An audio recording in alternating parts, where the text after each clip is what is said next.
Break your big goals in a small parts. जी हाँ दोस्तों, हमने जो भी लक्ष्य रखे हैं, जितने भी बड़े हो या फिर छोटे हो, उन्हें डिफरेंट डिफरेंट पार्ट्स में अलग कर लीजिए। हाँ दोस्तों, और जब हम इन बड़े बड़े गोल्स को डिफरेंट डिफरेंट पार्ट्स में अलग कर लेते हैं तो उसे अचीव करना और भी आसान हो जाता है।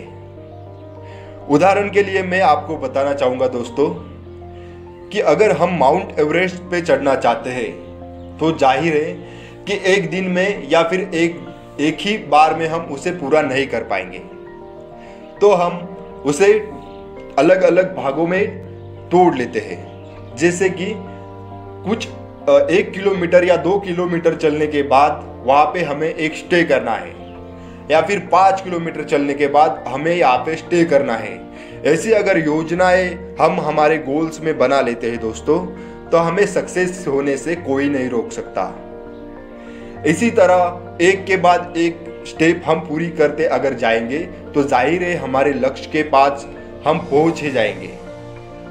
अगर हम एक स्किप कर देते हैं, डायरेक्ट दूसरे पे जाते हैं, तो जाहिर है हम थकने की संभावना ज़्यादा रहती है।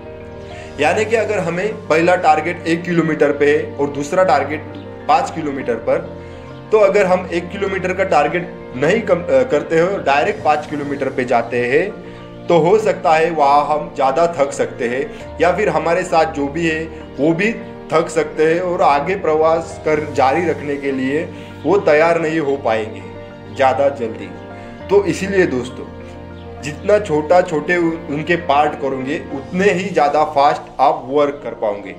और छोटे छोटे पार्ट करने के बाद एक बात ध्यान में रखिए दोस्तों कि उसे कंटिन्यू करना है, नहीं तो आप उसे अचीव नहीं कर पाएंगे।